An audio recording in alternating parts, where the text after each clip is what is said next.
from the horse's mouth from Mr. Vijay Kumar, who is the author of this new MMDR Act.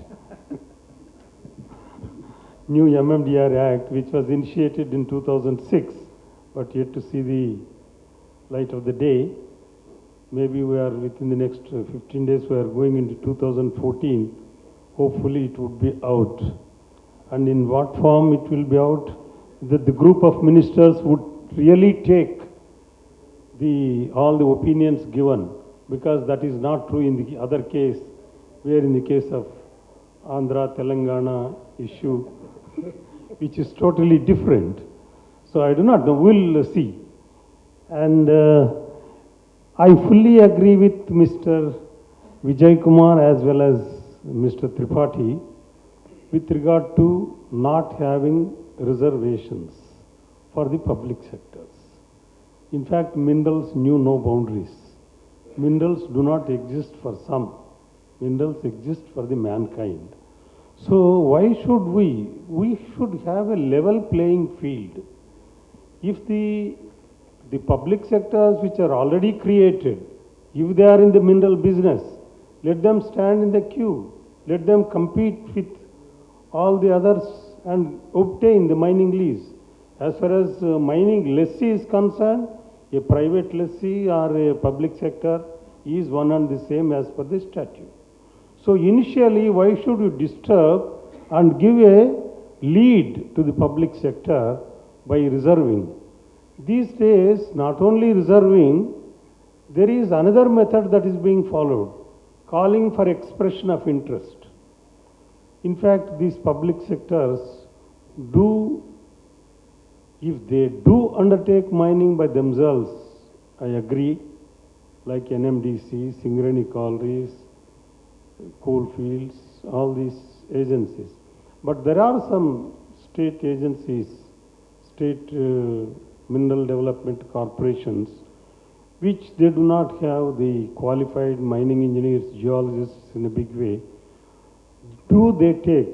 They take under the garb of the government, either by way of reserving certain mineral bearing areas or going through the mechanism of calling for expression of interest. They apply for the whole district as a lease for one mineral, and they call for expression of interest, right? Even before the lease is granted in favor of them, and the people bid. And I do not know, they will constitute some committees to select, blah, blah, blah. When the government themselves are the role to give the leases, why should there be another arm of the government to do all this? So I fully in favor of not reserving any mineral bearing areas in favor of public sector. And at the same time, with regard to the bidding, I also don't subscribe to the view of bidding. Actually, minerals, the first come, first served is the best principle that has been working, and that has to be followed even for the certain notified areas where the bidding is required, and it is not necessary to call for the bidding.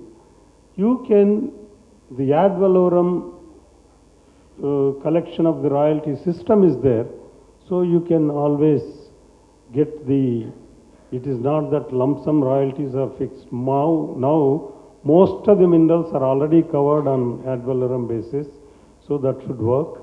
And bidding, the more the money, more you bid, should not be encouraged. It should be anybody who can apply should be given. And there is already a fair mechanism who has invested and explored that area by way of RP, PL and ML mining lease obtaining is the right procedure. Let it be continued. With regard to value addition, I say that mining is a business by itself. Value addition itself is a business enterprise by itself. It's not necessarily that captive system should be encouraged, and it is the responsibility of the government to create value addition and served with the requisite mineral bearing lands for obtaining and mining lease to serve as a captive thing. See, I am director in few companies. I have seen one company, they do not have even one mining lease, but they have wonderful value addition. They are creating 100% value addition and selling the granite and doing wonderfully good business. And there are certain companies who are having mining leases as well as the value addition, slab, cutting and polishing units. They are not no way better than doing than this. So it is one's choice of business. Let it be given to the entrepreneur to select his line of activity. So let us view separate things. It is not necessarily that we should insist value addition per se. If there is a money in value addition, the entrepreneur himself will take it up to the highest value addition, including like say in beach and minerals, even producing right up to the titanium dioxide pigment and titanium metal too. So there are, so things can be left to them. And with regard to Bansal Saab ne bataya hai, there are so many pendency of the applications.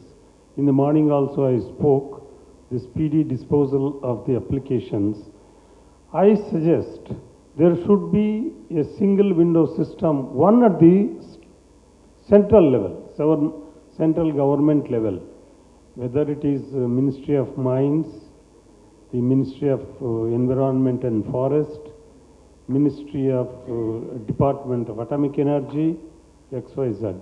So let it be a mechanism of processing all this, and one at the other at the state level. So state level single window has been working, I agree with Sushil Kumar, under one umbrella if it is dealt. At the state level, land acquisition is one, forest clearance is one, Gram Panchayat is one, and from the MOEF and DAE, so many things. And all are not starting parallelly, one after the other. So that takes longer time.